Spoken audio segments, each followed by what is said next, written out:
जय हिंद दोस्तों। आज हम लोग साइक्लोट्रॉन के बारे में जानेंगे, इसका विश्लेषण, कार्य एवं सिद्धांत, बनावट जानेंगे और ये किस तरह से काम करता है इसको जानेंगे, क्योंकि ये 5 मार्च में बोर्ड एग्जाम में आपसे पूछे जाएगा और इस बार बहुत ज़्यादा चांस है कि आपसे पूछा जाएगा, इसलिए वीडियो को इग्नोर मत कीजिएगा।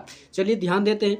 तो सबसे पहले समझते हैं साइक्लोट्रॉन होता क्या है। तो साइक्लोट्रॉन जो है आवेश को त्वरित करने के लिए कहा जाता है। त्वरित मतलब होता है तोड़ने या उसकी चाल को बहुत ज़्यादा कर देना। तो त्वरित का मतलब ये होता है, यानी इसके माध्यम से, यानी साइक्लोट्रॉन के माध्यम से आवेश के जो है गति को बहुत ज़्यादा तेज कर दिया जाता है या आवेश को तोड़ दिया जाता है। तो तोड़ने के बाद जो जैसे पहले प्लस था तो बाद में ये माइनस भी हो सकता है, पहले आवेश माइनस था तो बाद में ये प्लस भी हो सकता है। इस तरह से ये टूटता भी है और यह तो बहुत ज़्यादा इस पर चाल दे दिया जाता है। तो साइक्लोट्रॉन का आविष्कार जो है लिविंगस्टोन और लॉरेंज ने मिलकर किया था। साइक्लोट्रॉन आवेशों को त्वरित करने के लिए उपयोग किया जाता है। त्वरित कणों का उपयोग नाभिकीय क्वाज में या नाभिकीय खोज में भी किया जाता है। उसके बाद चलते हैं सिद्धांत को भी समझ लेते हैं। सिद्धांत से पहले इसके चित्र को समझते हैं कि आखिर साइक्लोट्रॉन का आकार कैसा होता है। तो साइक्लोट्रॉन में देखिए 2D आकार का जो प्लेट होता है जिसे हम डीज कहते हैं। ये जो डी है 2D, इसको डीज कहते हैं। एक को D1 और दूसरे को हम D2 कहते हैं। और ये किसी बैटरी से जुड़ी हुई रहती है और चारों बगल ये आवेश क्षेत्र यानी विद्युत क्षेत्र से घिरा हुआ रहता है। और इसमें एक जो बाहरी पॉइंट होता है वो होता है एग्जिट विंडो, और इसे बाहरी परत कुछ बढ़िया बाहरी परत से जो घेर दिया जाता है ताकि आवेश जो बाहर ना भाग जाए।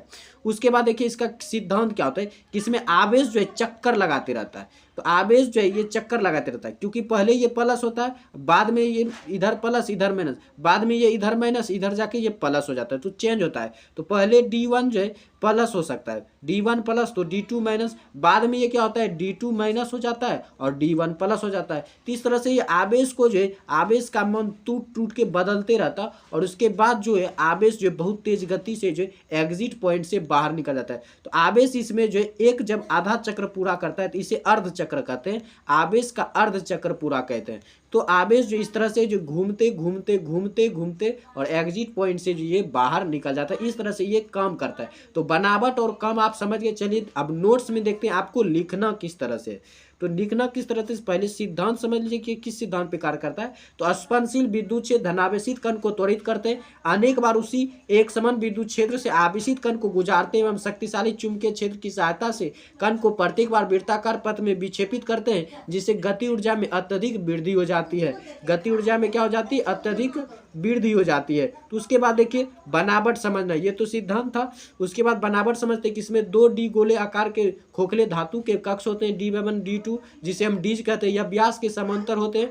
D1 एवं D2 को एक दोलित्र से जोड़ दिया जाता है। यह दोलित्र D1 व D2 के कक्षों के मध्य उच्च विभवांतर 10⁴ वोल्ट की परास व आवृत्ति लगभग 10⁻7 हर्ट्ज उत्पन्न कर सकता है। और D1 D2 एक स्टील के निर्वातित बक्से से जो है जुड़े हुए होते हैं। निर्वातित बक्से से जो जुड़े हुए रहते हैं और इस बक्से को एक शक्तिशाली चुंबक के ध्रुवों के बीच रख दिया जाता है। चुंबक क्षेत्र D1 एवं D2 के लंबवत होता है। P धनावेशित कण का स्रोत होता है जो केंद्र पर स्थित होता है।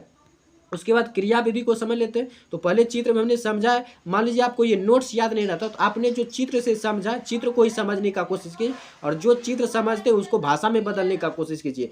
तो क्रिया विधि क्या हो जाएगी, यह क्रिया विधि यानी किस तरह से साइक्लोट्रॉन काम करता है। तो ये हो जाएगा आवेशित कण D1 D2 के विद्युत क्षेत्र के कारण त्वरित होता है एवं D1 से D2 में प्रवेश करते समय इसकी चाल बढ़ती जाती है। चुंबकीय क्षेत्र इस धनावेशित कण को वृत्ताकार पथ में गतिशील करता है। आधे घूर्णन के पश्चात D1 और D2 के विभव परिवर्तित हो जाते हैं एवं अब विद्युत क्षेत्र कण P पर D2 से D1 की ओर बल लगाता है।